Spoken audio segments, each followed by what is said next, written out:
Estinho.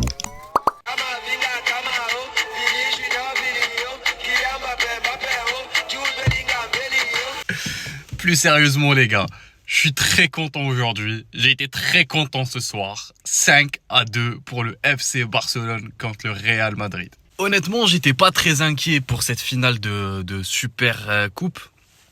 Quand on prend en considération les coupes du FC Barcelone contre ceux du Real Madrid, il me semble qu'on en a bien plus. Je crois que c'est 16 coupes contre 13. Mais ce qui me fait le plus plaisir dans ce match-là, c'est cette espèce de cohérence de jeu qu'on a retrouvée au terrain.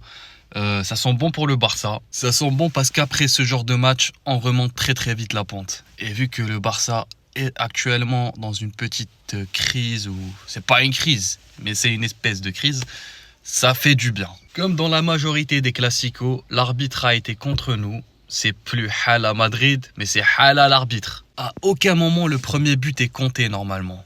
Il y avait bien une faute sur le joueur qui a été faite avant de lancer l'action, enfin de lancer ce contre.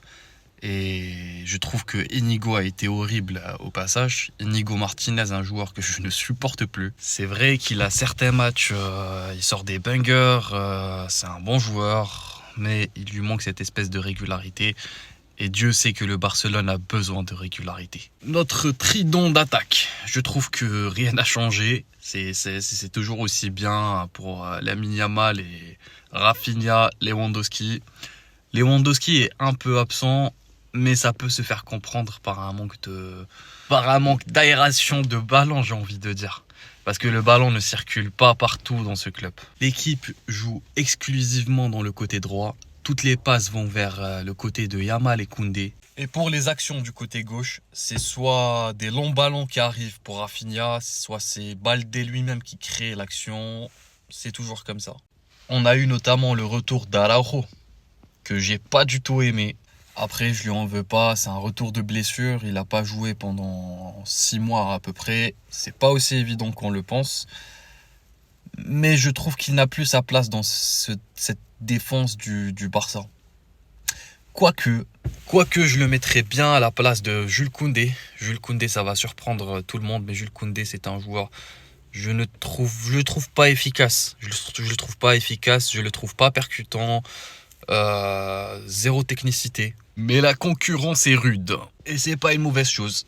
Parce qu'à un moment donné, on avait besoin de cette espèce de concurrence. Et c'est ce qui garde cette espèce de sainteté, on va dire. Et la concurrence, c'est la chose qui élève le niveau dans un club. Nous avons eu aussi de bonnes nouvelles. Et ça fait plaisir. Olmo reste. Dani Olmo reste. Pau Victor, je m'en fous un peu. Mais ça fait plaisir quand même qu'il reste. En tout cas, grosse pensée à tous les supporters du Real pour ce 5-2. Ça m'étonne un peu qu'il n'ait même pas pu mettre un but, même après le carton rouge du Barcelone à la deuxième mi-temps de Chesney.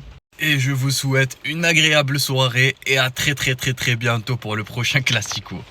Au revoir.